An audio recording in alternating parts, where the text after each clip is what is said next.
আর যেহেতু সে অনারকে তার বাবার মতোই মনে করত, যার জন্য সে অনারকে বাঁচানোর সিদ্ধান্ত নেয়। তখন শিন তার কাজ শেষ করার পরে অনারকে তার সাথে খাবার খাওয়ার কথা বলে। তখন অনারও রাজি হয়ে যায়। এরপরে তারা হোটেলের দিকে হেঁটে যাচ্ছিল। রাস্তায় তো শুধুমাত্র শিনের অনারের দিকেই নজর ছিল।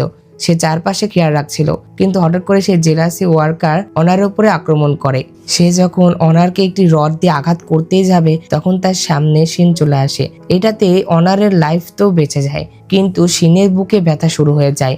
এক পর্যায়ে সে অজ্ঞান হয়ে যায়। এরপরে তার যখন চোখ খুলে, তখন সে নিজেকে হসপিটালে দেখতে পায়, যেখানে অনারের মেয়ে শিনকে বলছিল যে তার ড্যাড সেই ওয়ার্কারকে মাফ করে দিয়েছে, কারণ সে তার ভুল বুঝতে পেরেছিল।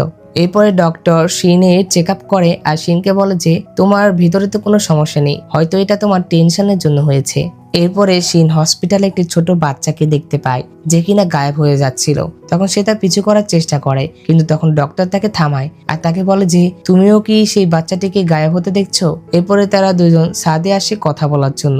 তখন ডক্টর শিনকে বলে যে এই পাওয়ারটা, অর্থাৎ এই জিনিসটা আমার কাছেও আছে, আর এটাকে ফরচুন আই বলে, যেটা কিনা এই মুভিরও নাম। আমরা তো সাধারণ মানুষ, আমরা তো আর সৃষ্টিকর্তা নই, যার জন্য আমাদের কারো লাইফ বা ভাগ্য নিয়ে খেলার অধিকার নেই। আর যদি এমনটা কেউ করে, সেটাতে তার নিজের জীবনেরও বিপদ আসতে পারে, যার জন্য যা